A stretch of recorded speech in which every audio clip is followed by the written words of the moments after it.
इसे रोचक तरीके से देखें, समझें और इसके सबक को भी आत्मसात करें। आपकी प्रतिक्रिया? बिल्कुल, आपने इसको ठीक से एड्रेस किया है कि जो इतिहास है उसको भी नई पीढ़ी के साथ कैसे जोड़ा जा सकता है, इसलिए उसकी टेक्नोलॉजी का इस्तेमाल करना भी। मैसेज सबसे बड़ी बात क्या है कि मैसेज आप पहुंचा रहे हैं कि नहीं पहुंचा रहे, और मैसेज को पहुंचाने के लिए समय के साथ चलना होता है। ऐतिहासिक सांस्कृतिक विरासत का जो मैसेज है वो नई पीढ़ी के तरीके से, टेक्नोलॉजी की मदद से और उसको ज़्यादा इंटरेस्टिंग तरीके से बताया जाए, ये एक बड़ा काम होता है। एक बहुत महत्वपूर्ण काम और हुआ जिसके मैं टिप्पण छोटा सा कहना चाहता हूँ कि प्रधानमंत्री देश में बहुत हुए और सबने कुछ कुछ अपना अपना अपना काम किया, अपना योगदान दिया है, लेकिन नरेंद्र मोदी जी के साथ क्या हुआ कि जो हिंदू धर्म को लेकर हमारे पास एक सेक्युलरिज्म को लेकर एक चर्चा हुआ करती थी और हिंदू धर्म को एक थोड़ा सा डाउन करके देखने की परंपरा थी, तो वो प्रधानमंत्री ने उसे खत्म किया है और एक जो भाव है धर्म का, संस्कृति का, विरासत का, उसको गर्व के साथ वो सामने लेकर आए। आज के कार्यक्रमों को तीनों को देख लें आप तो मुझे याद आई बात कि अयोध्या है जो राम की भूमि है, जहाँ धर्म के रास्ते पर चलना है। कुरुक्षेत्र है जहाँ धर्म के लिए युद्ध करना है, और गुरु तेग बहादुर है जहाँ धर्म के लिए शहीद हो जाना है। ये तीनों का कनेक्ट देखिए, और उस कनेक्ट को वो पूरी टेक्नोलॉजी के, आज वहाँ पर भी जब धर्म ध्वज फहरा रहे थे तो वो रिमोट से वो चल रहा था। तो टेक्नोलॉजी को भी साथ में जोड़ना, पहले होता था कि हम लोग साइंस को धर्म से अलग समझते थे, और टेक्नोलॉजी का इस्तेमाल आमतौर पर हमारे जो धार्मिक स्थल हैं, सांस्कृतिक स्थल हैं, उन पर नहीं होता था। तो उन दोनों को जोड़कर भी प्रधानमंत्री ने पुरानी पीढ़ी को, पुरानी विरासत को, और आज की जो हमारी नई पीढ़ी है, नौजवान पीढ़ी है, उसको भी उसके साथ जोड़ने का काम किया। और ये बहुत, मेरे ख्याल से बहुत अच्छा एक्सपीरियंस रहेगा कि महाभारत के अनुभव केंद्र पर आप जाएं तो पूरी महाभारत को और श्रीमद् भगवत गीता के संदेश को आप बेहतर तरीके से समझ पाएंगे। वो आपको ज्यादा बेहतर तरीके से कम्युनिकेट करेगा। जाहिर है, तो कुरुक्षेत्र में स्थापित ये महाभारत अनुभव केंद्र जो महाभारत की कथा को आधुनिक तकनीक का उपयोग करके जीवंत रूप में प्रस्तुत कर रहा है, जहां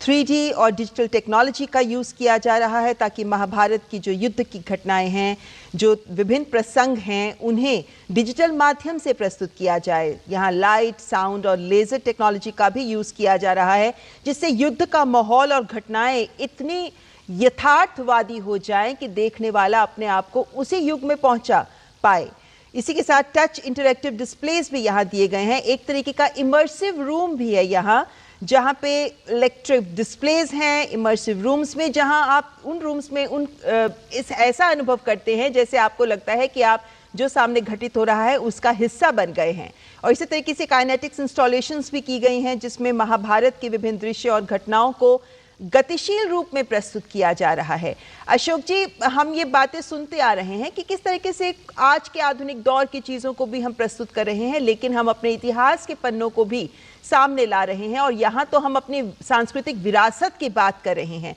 इस तरीके के अनुभव केंद्र आज के भारत और विकसित भारत की दिशा में कदम बढ़ाते भारत का ही उदाहरण प्रस्तुत कर रहे हैं।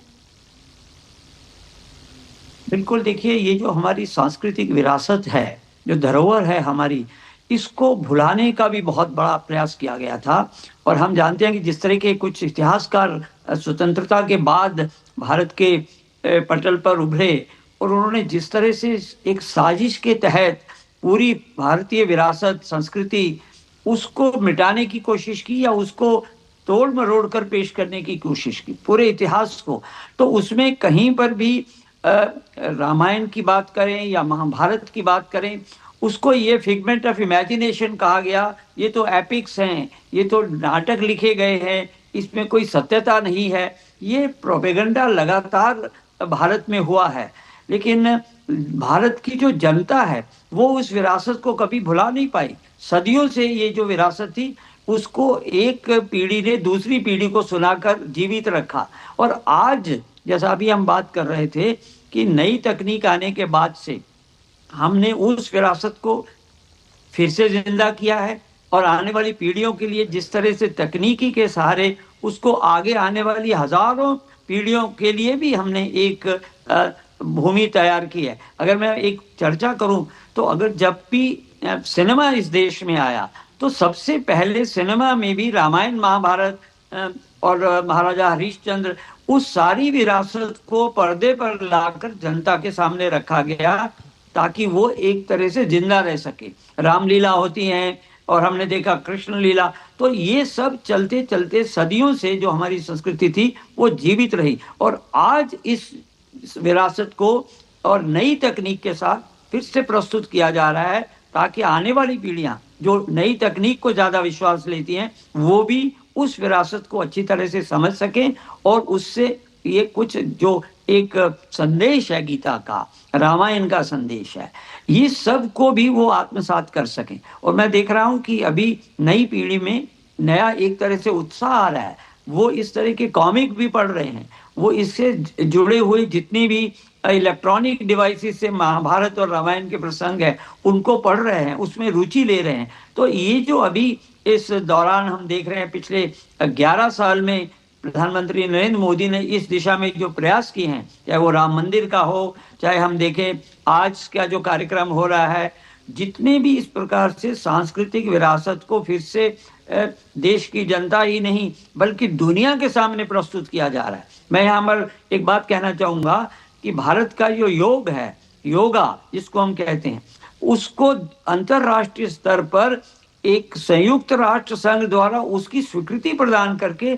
150 से ज्यादा देशों में आज योग को स्वीकार कर लिया गया है और उसमें इस्लामिक देश भी है। तो भारत की जो सांस्कृतिक धरोहर है वो किसी एक धर्म या संप्रदाय से जुड़ी हुई नहीं है, वो एक विश्व के लिए एक संदेश है। और आज दुनिया हमारी सांस्कृतिक धरोहर को फिर से अच्छी तरह से समझना चाह रही है। और ये जो प्रयास हो रहे हैं,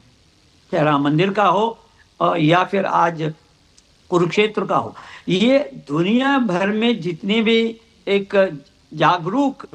या जिज्ञासु लोग हैं वो इसको अच्छी तरह से समझना चाह रहे हैं। अशोक जी, और समझने के बाद दृश्य दिखा रहे हैं दर्शकों को, वो भी इसी का एक उदाहरण प्रस्तुत कर रहे हैं कि किस प्रकार हम तकनीक के माध्यम से अपनी विरासत के पन्नों को सबके समक्ष प्रस्तुत कर सकते हैं, इस तरह से कि हम अपने आप को उस विरासत के साथ जोड़ सकें। ये तमाम जो इंस्टॉलेशंस की गई हैं, जो अनुभव दिए गए हैं, जो टेक्नोलॉजी का यूज किया गया है, उसका एक ही लक्ष्य है कि 3D एक्सपीरियंस दिया जाए। ये इमर्सिव रूम है जहां इस वक्त प्रधानमंत्री देख रहे हैं कि किस तरीके से महाभारत के विभिन्न प्रसंगों को यहाँ पर प्रदर्शित किया जा रहा है, ताकि उस काल को हम इस 3D अनुभव के माध्यम से बहुत रोचक तरीके से देख सके। आज के युवा पीढ़ी, नए दौर की पीढ़ी, हम इसको डिजिटल पीढ़ी कहते हैं, कि डिजिटल टेक्नोलॉजी के साथ जुड़कर आगे बढ़ना चाहती है। और ये टेक्नोलॉजी वो है जो लगातार बहुत तेज रफ्तार से आगे बढ़ रही है और विकास भी हो रहा है इसका। तो ऐसे में तमाम नई टेक्नोलॉजी को अपनी विरासत के साथ जोड़कर इस तरह के अनुभव केंद्र अगर हम बनाते हैं विजय त्रिवेदी जी, तो ये जो सरकार की, केंद्र सरकार की स्वदेश दर्शन योजना के तहत हम इस अनुभव केंद्र को तैयार किया है, ये एक उदाहरण भी प्रस्तुत करता है कि ऐसे अनुभव केंद्र आज के पीढ़ी को विरासत के साथ जोड़ने के लिए अत्यंत महत्वपूर्ण है, ताकि हम कुरुक्षेत्र जैसी ऐतिहासिक भूमि को, इसके माध्यम से पर्यटन को आगे बढ़ाने के जो लक्ष्य भी हैं हमारे, जिस तरीके से हम कुरुक्षेत्र की भूमि को गीता की भूमि के तौर पर प्रचार प्रसारित करना चाहते हैं और कर रहे हैं, तो ये जो हमारे लक्ष्य हैं, ये कुरुक्षेत्र की भूमि का ये अनुभव केंद्र एक उदाहरण प्रस्तुत कर रहा है। बिल्कुल ममता जी, बिल्कुल ठीक बात आपने कही। और जैसे टंडन साहब ने भी जिक्र किया कि पर्यटन का भी इसमें बढ़ावा मिलेगा। पर्यटन का बढ़ावा कब मिलता है? कि जब आपका उसमें इंटरेस्ट पैदा होता है। इंटरेस्ट कब पैदा होगा? आपने बार बार कहा कि ये डिजिटल जनरेशन है, तो जो डिजिटल जनरेशन है आप उसको डिजिटल माध्यम से ही कम्युनिकेट कर सकते हैं ना। ऐसा नहीं है कि उनका इंटरेस्ट नहीं है या वो जानना नहीं चाहते। हर कोई अपनी विरासत को, अपनी जड़ों को समझना चाहता है, लेकिन उसका माध्यम पर प्रयास नहीं किया गया। महाभारत तो आज नहीं बनी ना, कुरुक्षेत्र भी आज नहीं बना, अयोध्या भी आज नहीं बनी, लेकिन उसको एक पहले खुद समझना और फिर उसको दूसरी पीढ़ी तक, अगली पीढ़ी तक समझाना, उसके लिए इस तरह के जो अनुभव केंद्र है, मैं समझता हूँ ये तो बहुत बेहतर काम है। इसको देश भर में हमारे जो बहुत सारे सांस्कृतिक केंद्र हैं, अलग अलग धर्मों के भी हैं, अलग अलग इतिहास के भी हमारे जुड़े हुए बहुत सारे केंद्र हैं, उनको यदि इसी रास्ते पर इस बेहतर तरीके से डिजिटलाइजेशन के थ्रू, लाइट एंड साउंड के थ्रू यदि किया जाएगा तो वो नई पीढ़ी को उसमें आगे बढ़ाएगा। और फिर से मैं कह रहा हूँ कि ये केवल इतिहास और पर्यटन नहीं है, ये हमारा सांस्कृतिक गौरव है। मैकाले का जिक्र जो प्रधानमंत्री ने किया वो बहुत महत्वपूर्ण है। आपने उसके बाद से हिंदुओं को, हिंदुस्तानियों को एक हीन भावना में बढ़ते हुए देखा, और उनकी एक्सरसाइज ये थी, क्योंकि हीन भावना में रहेंगे आप तो सिर उठाकर नहीं रह सकेंगे, किसी का जवाब नहीं दे सकेंगे। तो जब सांस्कृतिक विरासत को आप समझते हैं, महाभारत को आप समझते हैं, श्रीमद् भगवद गीता को आप समझते हैं, अयोध्या को आप समझते हैं, तो आप उस हीन भावना से निकलते हैं। नहीं तो अब तक यही समझाया जाता रहा कि नहीं ये कुछ नहीं है, ये कर्मकांड है और ये नॉन प्रोग्रेसिव है। यदि इसको मैं ऑर्थोडॉक्स नहीं भी कहूँ तो ऑर्थोडॉक्स होने का जो एक तमगा बांधा गया, यदि आप राम का नाम लेते हो, आप अयोध्या, आजकल आप देख रहे हैं अयोध्या में मुझे बताया गया करीब करीब 40 करोड़ लोगों ने दर्शन वहां पर किए राम मंदिर निर्माण के बाद। तो इसका मतलब पहले नहीं होता था, क्योंकि आप एक हीन भावना के साथ निकल रहे थे। आज एक नया गौरव प्राप्त हो, बिल्कुल कंट्रास्ट हो गया ये। और ये कंट्रास्ट केवल राम मंदिर को लेकर नहीं हो रहा ना, ये डिजिटलाइजेशन, ये जो नई जनरेशन है वो राम मंदिर और 5 जनवरी से तेजस तक चल रही है, समझे? तो तेजस को भी समझना और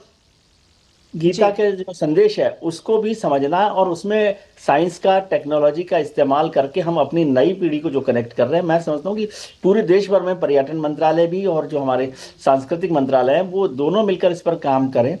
तो एक अलग तरीके का सांस्कृतिक गौरव जो होना चाहिए सांस्कृतिक विरासत के साथ वो होगा, और इसको सांस्कृतिक पुनर्जागरण भी कह सकते हैं। यदि आप हमारा इतिहास देखें, स्वामी विवेकानंद को देखें, अरविंदो को देखें, महर्षि अरविंदो को देखें, तो वो सारा काम सांस्कृतिक पुनर्जागरण का, और सांस्कृतिक पुनर्जागरण किसी भी देश के विकास की सबसे महत्वपूर्ण और पहली कड़ी मानी जाती है। आप सोचिए मुगलों ने भी मंदिरों पर हमले क्यों किया? बहुत सारे लोग कहते हैं कि पैसा और सोने के लिए, सोना और पैसा के लिए नहीं, वो सोना और पैसा तो राजाओं और महाराजाओं जिनको उन्होंने हराया उनसे भी ले सकते थे, लेकिन वो सांस्कृतिक विरासत पर हमला था, वो आपके धर्म पर, आपकी संस्कृति पर, आपके मनोबल पर हमला था। वो जब आपके साथ टूटते जाते हैं तो आप कमजोर होते जाते हैं। और वहां उसके बाद जब अंग्रेजों का शासन आया तो उन्होंने भी वही किया। जिस नए शब्द को हमने गढ़ा आज़ादी के बाद, सेकुलरिज्म को, सेकुलर को, वो कोई शब्द किस लिए किया कि जो हिंदुत्व का गौरव है, जो सांस्कृतिक विरासत का गौरव है, उसको कहीं पर कमतर कर रहा है।